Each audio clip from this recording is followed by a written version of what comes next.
Sheetal live चॅनलमध्ये तुमचं सगळ्यांचं मनापासून मी स्वागत करते।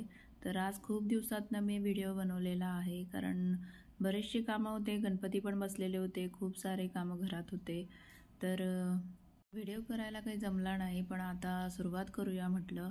तर आज मी पिठलं बनवलेलं आहे आणि त्याची रेसिपी माझ्या व्हिडिओमध्ये तुम्हाला दिसलीच आहे। तर काय नाही, पिठल्याला फक्त हिरव्या मिरच्या, कांदा, टमाटर, कोथिंबीर, जिरं, तर हे सगळं साहित्य लागतं। तर आपण कढई ठेवलेली आहे, कढईमध्ये आपण तेल टाकलं आहे, त्याच्यात जिरं टाकायचं आहे, कांदा टाकायचा आहे, लसूण, हिरव्या मिरच्या चांगल्या परतवून घ्यायच्या आहे। जर टमाटा आवडत असेल तर नक्कीच टाका। तर हे चांगलं परतल्यानंतर आपण इकडे बेसन पीठ मिक्स करून घेतलेलं होतं, ते बेसन पीठ आपण त्या कढईमध्ये टाकणार आहोत आणि चांगलं मिक्स करायचं आहे। तर असं आपलं पिठलं तयार होतं। थोडीशी कोथिंबीर टाकायची आहे। तर बघू शकता आपलं पिठलं किती छान झालेलं आहे। मस्त गरमागरम भाकरी करायची आहे। तर इकडे मी भाकरी पण करून घेतलेल्या आहे।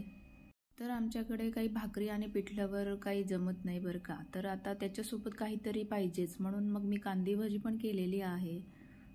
तर कांदा भाजीसाठी मी इकडे कांदा वगैरे मस्त चिरून घेतलेला आहे, हिरव्या मिरच्या चिरून घेतल्या आहे, थोडीशी कोथिंबीर चिरायची आहे। तर कांदा भाजी कोणाकोणाला आवडता मला नक्की कमेंटमध्ये सांगा।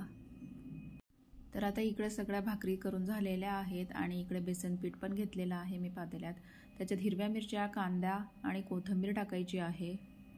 तर हे चांगलं मिक्स करून घ्यायचं आहे आणि बघू शकता तुम्ही की आता मी कांदा भाजी तयार करायला घेतलेली आहे।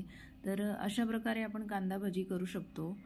तर पिठलं, भाकर आणि कांदा भाजी असा माझा आज बेत होता। तर अशा प्रकारे मी सगळी कांदा भाजी तळून घेणार आहे, मस्तपैकी हिरव्या मिरच्या पण तळणार आहे। तर